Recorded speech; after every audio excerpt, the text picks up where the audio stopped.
You talked about your grandfather and kind of this legacy of and then moments that get passed down from generation that are really hard to see. And that was my grandpa's story. Was I interviewed him before he passed away, and he shared a little bit about how he got this good job at this gas pump factory, and he got paid enough that he could go to college and not have to work during school.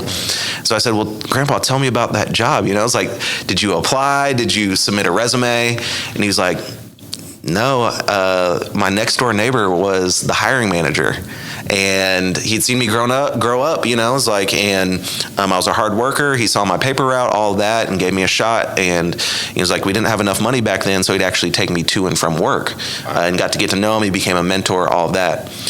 Well, I'd never heard that story, and I did some additional research, and I found the 1940 census data, and I found the name of my grandpa's next door neighbor who unlocked that opportunity, and his name is Ray Simmons. Okay. And that was a name that I'd never heard before. Right. And so I feel like my grandpa wasn't being malicious or sneaky or like trying to hide this detail from me. I just think it's the way that we've been trained to tell our stories, is that we leave out these important details of how people get to where we're at. So we just say, hey, pull yourself up by your bootstraps, work hard, you need to have a little bit more grit, you need to dress it, you need to do these certain things, without telling kind of these additional details for, these and then moments. And so that's what I've really been inviting people to. Yeah. Well, as I did more research on my grandpa's story, I found another document that, back in the day, we practiced kind of these exclusionary housing practices, and it was known as redlining, which you can kind of look up. But essentially, cities said, hey, we're going to draw on our map kind of these red lines where black people are going to live and can only live here, kind of in the worst parts of the city where industry is happening, water pollution, all this stuff, and that's where black people are going to live. Okay. And I found a document that said that no black or brown folks could live in my grandpa's neighborhood.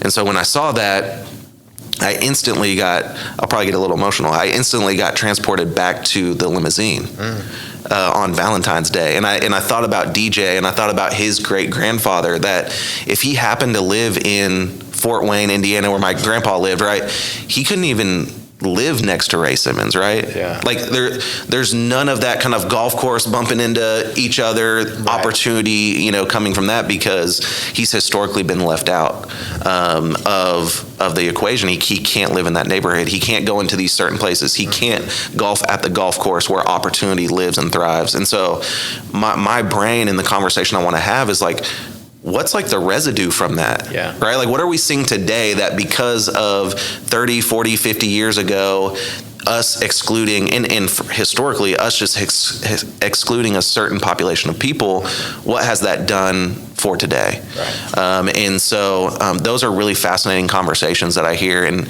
really want to invite people to kind of share their and then moments. Right. Because what I see and what I want to create is kind of a more truthful narrative of how people get to where they're at, so that when our young people in our city are like, man, I want to sell real estate, right? And they see these YouTube videos where it's like, you can make $1 million, and if you have these properties and all this stuff, it's like nonsense. Right.